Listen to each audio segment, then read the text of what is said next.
Hello guys, welcome back to the study. This is Dheeraj Kumar. अभी आप में से देखो, मैंने वाई ग्रुप की तो मैंने कोई स्पेशल वीडियो बनाई नहीं थी। मैंने कहा था कि पिछली वीडियो के अंदर कि मैं कुछ इंपॉर्टेंट टिप्स दे रहा हूँ जो कि अगले 20 डेज़ के लिए आपके लिए हेल्पफुल होगा। तो कुछ सिस्टर्स एंड ब्रदर्स थे हमारे जो कह रहे थे सर आपने एक्स ग्रुप के बारे में तो कुछ बताया नहीं। इंग्लिश तो बताया था, फिर भी ठीक है, मैथ फिजिक्स को लेकर बहुत ज़्यादा प्रॉब्लम आ रहा है आपको। प्रैक्टिस करने के लिए इनफ क्वेश्चंस नहीं मिल रहे। तो मैं आपको इस क्लास के अंदर ना बहुत सारी चीज़ें बताऊंगा, कुछ वेबसाइट्स बताऊंगा। कोई भी मतलब वो वेबसाइट मैंने जो अभी तक सर्च की हैं कुछ चीज़ों को, ठीक है। कुछ आपको मैं सजेस्ट करूँगा कहाँ कहाँ से क्वेश्चंस को आप पढ़ोगे, ठीक है। और मैं बताऊँगा किस तरीके से पढ़ोगे कि फिजिक्स के अंदर, मैथ के अंदर एंड गाइस इंग्लिश के अंदर, एक्स ग्रुप के अंदर आप अच्छे नंबर के साथ पास कर सकते हो। कुछ कॉन्सेप्ट कहाँ से आपको सीखने के लिए मिलेंगे, कुछ वेबसाइट्स हैं जहाँ से कॉन्सेप्ट सीखने के लिए मिल जाते हैं अगर कोई चीज़ नहीं आपने नहीं पढ़ा है तो। अदरवाइज़ कुछ एआई टूल्स का भी मदद लेके हम पढ़ लेते हैं, ठीक है। इन सभी चीज़ों के बारे में हम पढ़ेंगे बहुत अच्छे से, चाहे आप बॉयज़ हो चाहे गर्ल्स हो। बहुत हेल्प मिलेगी इस क्लास को करो, ठीक है। इस क्लास को देखो, क्लास कह लो, टॉपिक कह लो, देखो एंड बहुत हेल्प मिलेगी आपको, ठीक है। मैंने आपसे जैसे बताया था कि मैं 9 तारीख से क्लासेस को कंटिन्यू करूँगा। जो चीज़ मैंने कहा थी, बहुत सारी पेड वाली चीज़ें मैं आपको फ्री में दूंगा 9 तारीख से, बट अभी जो चीज़ें बता रहा हूँ उनको करते जाओ। लेकिन आगे बढ़ने से पहले ना कुछ इंपॉर्टेंट चीज़ देखो, आप रेगुलर इस समय ना प्रैक्टिस लगाते रहो, मॉक टेस्ट लगाते रहो। और प्रैक्टिस सेट लगा रही हो ना, तो आप चक्षु पब्लिकेशन की जो बेस्ट 3 मैं बुक्स के बारे में बता रहा हूँ। एक तो एक्स ग्रुप की है, दूसरी एक्स एंड वाई दोनों की है, एंड गाइस एक जो है वाई ग्रुप की। तीनों मॉक टेस्ट जो है प्रैक्टिस सेट जो है चक्षु पब्लिकेशन की तरफ से है। ये जो बुक है, ठीक है, ये सारे तीनों बुक्स हैं। इन तीनों बुक्स का लिंक मैं आपको डिस्क्रिप्शन में दे दूंगा, आप जाके एक बार चेक करना इन तीनों बुक्स में क्या खासियत है। पहले ये चीज़ जान लो, तब जाके इन बुक्स से पढ़ोगे और आपकी प्रिपरेशन जो है बढ़िया हो जाएगी। मैं आपको एक बुक के ना पीडीएफ को ओपन करके आपको दिखाता हूँ कि इस बुक की क्या खासियत है, क्यों आपके लिए बहुत ज़्यादा हेल्पफुल होने वाली है गाइस। देखो, वैसे मैं दिखा रहा हूँ आपको इस बुक के अंदर एक्स एंड वाई दोनों के लिए, ठीक है। जो बच्चा मान लो एक्स एंड वाई दोनों की प्रिपरेशन कर रहा है, उसको इस बुक के अंदर टोटल 25 मॉक टेस्ट मिल जाएंगे। बोलोगे बहुत बढ़िया, ठीक है। अगर 25 प्रैक्टिस सेट मिल जाते हैं तो हम अगर एक सेट डेली लगाए ना, तो 25 दिन हमारे पास है भी नहीं अभी तो, ठीक है। तो उस सिचुएशन में आप दो दो टेस्ट लगा सकते हो कुछ दिन आगे, देखते हैं। तो देखो गाइस, इसके अंदर क्या देखने के लिए मिलेंगे आपको। क्वेश्चंस तो आपको दिख रहे हैं, ठीक है। इंग्लिश का हो गया, फिर आपका फिजिक्स हो गया, न्यूमेरिकल्स फिजिक्स के, ध्यान से सुनना मैं जो बोल रहा हूँ, न्यूमेरिकल्स फिजिक्स के, ठीक है। अब जो न्यूमेरिकल्स, मान लो ये न्यूमेरिकल आपको नहीं समझ में आया, ये न्यूमेरिकल आपको नहीं समझ में आया और सेट के अंदर क्वेश्चन छूट गए, आपके मैथ के कुछ क्वेश्चंस हैं जो आपसे छूट रहे हैं, उस सिचुएशन में सिर्फ ये आंसर की से ना काम नहीं चलता है। जब आंसर की से काम नहीं चलता है तो इस बुक के अंदर आपको डिटेल सॉल्यूशंस दिए हुए हैं पूरे न्यूमेरिकल्स के भी, ठीक है। और मैथ के जो टॉपिक्स हैं उनके भी, जहाँ से आप अपने प्रिपरेशन को बहुत ज़्यादा बूस्ट कर सकते हो, हेल्प मिलेगी प्रिपरेशन करने में, ठीक है। अगर आप प्रैक्टिस सेट खोज रहे हो तो बेस्ट प्रैक्टिस सेट का लिंक मैं, जो कि चक्षु पब्लिकेशन की तरफ से, तीनों का लिंक मैं डिस्क्रिप्शन दे रहा हूँ। आपने जिस ग्रुप के लिए अप्लाई कर रखा है उस ग्रुप के लिए आप जाओ, वहाँ से परचेज करके प्रैक्टिस करो, सॉल्यूशन देखो एंड प्रिपरेशन को बूस्ट करो। और अब मैं जो बता रहा हूँ उन चीज़ों को ध्यान से सुनो। देखो गाइस, पहली तो स्ट्रैटेजी जब हम बनाते हैं ना, तो अपना क्या होना चाहिए, अपना एक पाथ क्लियर होना चाहिए कि अपने को जाना किधर है, ठीक है। जब जाना किधर है ये चीज़ समझ में आ गया तो ये चीज़ क्लियर होनी चाहिए ना, कि अपने को एक लिमिट दो कि अपने को कितने टाइम में जाना है, ठीक है, और कितना डिस्टेंस को कवर करना है पर डे।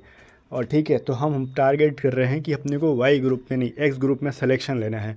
अगर किसी का 40+ टारगेट हो जाता है कि एक्स ग्रुप में अपने को सिलेक्शन लेने के लिए 40+ स्कोर करना है, तो हमारा सिलेक्शन हो जाएगा, चाहे हम किसी भी जोन से हों। तो ये टारगेट बोलोगे हैं, बहुत बार तुमने देखा 22-23 नंबर पे पास कर रहे हैं सर, क्वालिफाइंग मार्क्स जो है उतने पे पास कर दे रहे हैं सर। बट मैं कहता हूँ कि वो लोगों को बस चकमा देने के लिए होती है। जब फाइनल एनरोलमेंट आती है तो उसके अंदर मार्क्स बढ़ जाते हैं, तो आपको वो 21, 22, 25 नंबर पे ध्यान ही नहीं देना है, ठीक है। वो बच्चों को बस फुसलाने का एक झुंझुना है। तो अपने को झुंझुना से खेलने का उम्र ख़त्म हो गया, ठीक है। आ जाओ, शॉर्ट गन लेके आते हैं हम लोग। तो अपना मिनिमम टारगेट क्या होना चाहिए, सबसे पहले तो इंग्लिश के अंदर बच्चा मिनिमम 18 मार्क्स का टारगेट होना चाहिए। अगर किसी का इतना नहीं आ रहा है तो मैं बताऊंगा किस तरीके से, वैसे मैंने बता रखा है पिछले क्लास के अंदर, तो मैं बहुत ज़्यादा डिटेल में तो नहीं जाऊंगा, आपको क्लास देख लेना, ठीक है। मैं बताता हूँ मैथ के अंदर एंड में फिजिक्स के अंदर। देखो गाइज, मैथ आपके कितने आते हैं, 25 आते हैं क्वेश्चंस, फिजिक्स के 25 क्वेश्चन आते हैं, ये चीज़ तो आपको पता है। मैं देखो बताता हूँ एक चीज़ ना, कि आपको मैथ में 25 क्वेश्चन आते हैं तो इसका मतलब क्या, 25 के 25 सब आईआईटी लेवल के होंगे, बहुत डिफ़िकल्ट होंगे, जेई लेवल के होंगे, नहीं। फिजिक्स क्या सभी जेई लेवल के होंगे, तो नहीं। इसमें से 10 क्वेश्चन ऐसे हो सकते हैं जो डिफ़िकल्ट, मॉडरेट टू डिफ़िकल्ट हो, फिजिक्स हो या मैथ हो। लेकिन 15 क्वेश्चंस ऐसे होते हैं ना जो जनरली जो बच्चा प्रिपरेशन करके जा रहा है वो कर लेगा, ठीक है, क्या कर लेगा, आंसर कर लेगा, सही कर लेगा, ठीक है। तो मैं कहता हूँ ना कि मेरे को 25 में 25 मैथ फिजिक्स करना ही नहीं है। अगर लास्ट टाइम आपकी प्रिपरेशन अच्छी नहीं हो रही है तो बोलोगे हैं तो फिर कितनी करे सर, फेल कराओगे क्या? मैं कहता हूँ तुम सिर्फ 15 का टारगेट करो मैथ, सिर्फ तुम 15 का टारगेट करो फिजिक्स, अगर आपकी प्रिपरेशन अभी तक मॉडरेट लेवल की है तो, क्योंकि जितना बड़ा टास्क उतना दिमाग पे बर्डन, ठीक है। अगर तुम टारगेट करते हो ना 20+ कर लेंगे सर मैथ में हम, फिजिक्स में 20+, अभी से कम टाइम के अंदर आपके ऊपर प्रेशर ज़्यादा होगा और कोलैप्स कर जाओगे, सब चीज़ें ख़राब हो जाएंगी। अपना टारगेट है कि चलो ठीक है, माइंड रिलैक्स रहो, छोटा सा टास्क है अपना, हमारा छोटा सा टारगेट है 15 का मैथ के अंदर, 15 का फिजिक्स के अंदर, ठीक है। अभी से छोटा क्या ही जा सकते हैं, 25 में 15 चलेगा, ठीक है। अगर हम इतना ला दें तो 15 मिलके 30 बन जाते हैं और ये 18 48 बन जाते हैं। मान लो कहीं 1-2 नंबर 2-3 नंबर इधर उधर कम हो गया तो 40+ तो भी हम कर जाएंगे, ठीक है। 43 44 45 तक चले जाएंगे ईजीली। अब इससे नीचे सोच रहे हो तो इसका मतलब है कि आप खुद को बेवकूफ़ बना रहे हो, किसी और को नहीं। बोलोगे ये नंबर अचीव करना है, ठीक है, कुछ स्टडी मटेरियल्स को बताओ जहाँ से हम पढ़ के ये नंबर भी अचीव करें। पहली बात तो ये, मैं मैथ फिजिक्स के बारे में डिटेल्स इन्फॉर्मेशन दूंगा तो क्या मेरी इसके ऊपर समझ है? मैं तो पढ़ाता नहीं हूँ, तो मेरी प्रॉपर समझ है, बिकॉज मैं 12th तो PCM से था, फिजिक्स केमिस्ट्री मैथ से ही था, ठीक है, और ग्रेजुएशन भी मैंने मैथ से ही कर रखा है, तो मैथ का अच्छा खासा मेरे को नॉलेज है। बट एक बंदा क्या क्या पढ़ा है इसलिए मैं मैथ 12th वाली चीज़ों को नहीं पढ़ाता हूँ, ठीक है। और छोड़े मेरे को 10 साल हो गए होंगे, ठीक है। चलो 2015 में मैंने 12th क्लास किया था, फाइनल किया था, और अब तक फिर मैंने उसको छुआ नहीं फिजिक्स को, तो रिवीजन करने पे आएगा, बट उतना कॉन्सेप्ट को मैं शायद आपको क्लियर ना करा पाऊँ। लेकिन मैं खुद समझता हूँ, एग्ज़ाम्स के क्वेश्चंस को देखता हूँ और एनालाइज़ करता हूँ कि कहाँ से सवाल आ रहे हैं, किस तरीके से आ रहे हैं, इन चीज़ों को कहाँ से पढ़ के कर सकते हैं, ठीक है। तो अब आ जाओ इंग्लिश के बारे में डिटेल में चर्चा नहीं करेंगे, मैं डिस्क्रिप्शन में लिंक दे दूँगा। आप डिस्क्रिप्शन ओपन करोगे तो नीचे जाओगे ना, थोड़ा सा एक मेरी वीडियो सजेस्ट आ जाएगी 20 डेज़ का, उसके अंदर इंग्लिश में मैंने बता रखा है क्या क्या पढ़ना है आपको। अब मैं बोलता हूँ मैथ फिजिक्स का आपको कहाँ से पढ़ना है। देखो बच्चा, मैथ फिजिक्स का ना आपको कुछ नहीं करना है, आपके सिलेबस बहुत बड़े हैं, आपको सिलेबस भी पता है, ठीक है, ऑफिशियल सिलेबस दे रखा गया है ऑफिशियल वेबसाइट पे। तो आपको जो मैं स्टडी मटेरियल बता रहा हूँ कि कहाँ से पढ़े, अगर आपने किसी का भी कोर्स ज्वाइन कर रखा है, किसी भी टीचर का, चाहे वो कोई भी हो, ठीक है, उनकी क्लासेस को प्रॉपर तरीके से कर रहे हो, नोट्स बना रहे हो, लेकिन कोई भी एडुकेटर हो, ठीक है, बहुत ज़्यादा क्वेश्चन आपको नहीं देता है प्रैक्टिस करने के लिए, उस सिचुएशन में मैं आपको एक वेबसाइट बताता हूँ, कोई भी पेड प्रमोशन नहीं है वेबसाइट का, ठीक है। मैंने हमसे अगर कोई पूछता है ना वैसे भी, तो हम बता देते हैं बच्चों को ये वेबसाइट से जाओ कर लो, क्योंकि वो उस पर ना, अगर आप मैकेनिकल की तैयारी कर रहे हो, लाइक क्या कहते हैं उसको, कोस्ट गार्ड वगैरह की, तो वो भी वहाँ पे हेल्प मिल जाता है, ठीक है, और जनरल साइंस जनरल मैथ्स भी मिल जाते हैं। तो मैं आपको उस वेबसाइट के बारे में बताता हूँ जहाँ से आप मैथ फिजिक्स के, और सिर्फ वेबसाइट्स नहीं, वेबसाइट्स बताने के बाद और भी कुछ चीज़ों के बारे में बताऊँगा जहाँ से आप अपनी प्रिपरेशन कर पाओगे। देखो पहले तो ये एक सैन फाउंड्री, मैं एक वेबसाइट नहीं बताऊँगा, मैं बहुत सारी वेबसाइट्स को बताऊँगा। देखो ये सैन फाउंड्री है, इसके अलावा ना PW के भी वेबसाइट्स के ऊपर बहुत ज़्यादा क्वेश्चन मिल जाते हैं फिजिक्स वाला के, ठीक है। मैं बैचेस के बारे में नहीं बोल रहा हूँ, बैच मत लेना, लेकिन उन पे खोजने में, मैं जब पर्सनली बैठ के खोज रहा था ना कि 12th के बच्चों को XY के कहाँ से मैं मैथ के क्वेश्चंस दूँ, आपको बताऊँ, तो मेरे को जो सबसे ज़्यादा ईजी लगा बताने में वो मेरा रिसर्च है, ठीक है, कोई पेड प्रमोशन नहीं है, ठीक है। तो आप विजिट करो ना करो डजेंट मैटर, मेरे को कोई फ़र्क नहीं पड़ता, मैं बता रहा हूँ। सैन फाउंड्री करके एक वेबसाइट है, ठीक है, इस पर आपको जाओगे, साइड बार खोलोगे, इसके अंदर कुछ चीज़ें दिखेंगी, साइड बार पे जाओगे ना, जो 3 डॉट लाइन थी इधर, उस पर जाओगे तो इसमें दिखेगा आपको स्कूल MCQs। अब स्कूल MCQs के अंदर आपको क्लास 11 और 12, जब ये ड्रॉप डाउन मेनू है ना, यहाँ पे जाओगे तो फिजिक्स मैथ दिख जाएंगे, केमिस्ट्री बायोलॉजी भी शायद हो, मेरे को पता नहीं, मैंने देखा नहीं, ध्यान नहीं दिया।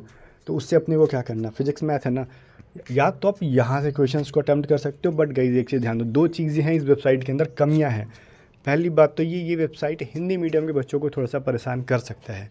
अगर आप इसको लैपटॉप में चला रहे हो तो आप गूगल एक्सटेंशन का यूज़ कर सकते हो, लैंग्वेज जैसे ट्रांसलेट करने का होता है ना, ट्रांसलेटर का एक एक्सटेंशन आता है, यूट्यूब देख लो कि वेबसाइट किस तरीके से हम ट्रांसलेट करें, एक्सटेंशन आता है, आप उसको ऐड कर सकते हो। अगर आप फ़ोन यूज़ कर रहे हो तो फिर उस सिचुएशन में शायद क्रोम का भी एक ऑप्शन रहता है ना, साइट का जो लैंग्वेज होता है उसको चेंज करने का, उसको यूज़ कर सकते हो। मैं पूरी सोच रहा हूँ जहाँ तक आपको हेल्प कर सकूँ। इस पे सारे क्वेश्चंस इंग्लिश मीडियम में होंगे। अगर कोई बच्चा हिंदी मीडियम से है और बहुत ज़्यादा अच्छा खासा उसको नॉलेज नहीं है कंप्यूटर, लैपटॉप या फिर मोबाइल का, तो फिर उसको प्रॉब्लम फेस करना पड़ेगा। पहली प्रॉब्लम तो ये मैंने बताई वेबसाइट की। और दूसरी प्रॉब्लम मैं बता रहा हूँ ना, इसके कुछ कुछ क्वेश्चंस के आंसर रॉन्ग दिए गए हैं, ठीक है, कुछ कुछ क्वेश्चंस के आंसर्स रॉन्ग भी दिए गए हैं। तो थोड़ा सा वहाँ पे आपको अलर्ट रहना पड़ेगा। एक दो सवाल बनाओ, आपसे बन पा रहा है ठीक है। अगर वो क्वेश्चन लग रहा है कि आप 2 अटैम्प्ट में सही बना रहे हो, 3 अटैम्प्ट में सही बना रहे हो, ठीक है, फिर भी उसका आंसर गलत है, तो मैं बताता हूँ क्या करना। आप उसका स्क्रीनशॉट ले लेना। स्क्रीनशॉट लेने के बाद पता है आप चैट जीपीटी पे चले जाना, ठीक है, कहाँ चले जाना, चैट जीपीटी पे चले जाओ, स्मार्ट स्टडी करो। हर चीज़ें आज के टाइम पे हर कुछ तुम सोचोगे ना कि हम किसी से ख़रीद के पढ़ लें तो बिक जाओगे आज के ज़माना में, ठीक है। दुनिया लूटने बैठी है, बिक जाओगे, ठीक है। तो आप क्या करोगे, जो क्वेश्चन लग रहा है कि डाउट है, नहीं समझ में आ रहा है, आप चैट जीपीटी पे स्क्रीनशॉट लो। चैट जीपीटी डाउनलोड कर, ऐप को डाउनलोड कर सकते हो या फिर लैपटॉप में क्रोम में खोल के लॉगिन करके उसमें क्या करना है, आपको उस स्क्रीनशॉट को डाल देना है। मैं नहीं बोलता हूँ कि इसके उसको कुछ नहीं, चैट जीपीटी ठीक है, अच्छा खासा एक पोर्टेबल चीज़ें हैं, ईजी टू यूज़ है। आप उसके अंदर स्क्रीनशॉट को अपलोड करोगे, वो प्रॉपर तरीके से वहाँ पे कर भी सकते हो, आई नीड प्रॉपर सॉल्यूशन या फिर I need solution in Hindi, तो वो आपको डिटेल में सॉल्यूशन दे देगा एंड एग्जैक्ट आंसर दे देगा। तो इसकी मदद से तो एक तरीके से आपको क्वेश्चंस मिल गए, यहाँ पे एनफ क्वेश्चन मिल जाएंगे चैप्टर वाइज, आप प्रैक्टिस कर लोगे, चाहे आप मैथ के कर लो चाहे फिजिक्स के कर लो। और इतनी रिसर्च मैंने की है, काफ़ी बैठ के उसके ऊपर टाइम दे रहा हूँ। मैं ऐसे टाइम में फंसा हूँ ना कि जहाँ से मैं काम नहीं कर सकता कुछ अभी, तो उस सिचुएशन में रिसर्च ही कर रहा हूँ बैठ के, ठीक है। तो मैं काम करता ना तो मैं आपको यूट्यूब पे आजकल भर भर के वीडियोस देता, बट मैं नहीं दे पा रहा हूँ। तो उस सिचुएशन में रिसर्च करके आपके लिए कुछ हेल्पफुल चीज़ें ला रहा हूँ, ठीक है। तो ये तो चीज़ होगी। अब दूसरी चीज़ मैं बताता हूँ, अगर कोई बच्चा ये नहीं कर पा रहा है तो उस सिचुएशन में देखो क्या करो, गाँव में, घर में, आस पड़ोस में पता करो 12th में पढ़ने वाला कोई बच्चा है क्या। अगर कोई मिल जाता है, उससे कहोगे क्या तुम्हारे पास कोई गाइड है या फिर कोई ऐसी बुक है जहाँ पे एमसीक्यूज़ दे रखी गई हैं, उसको उठा के लाओ।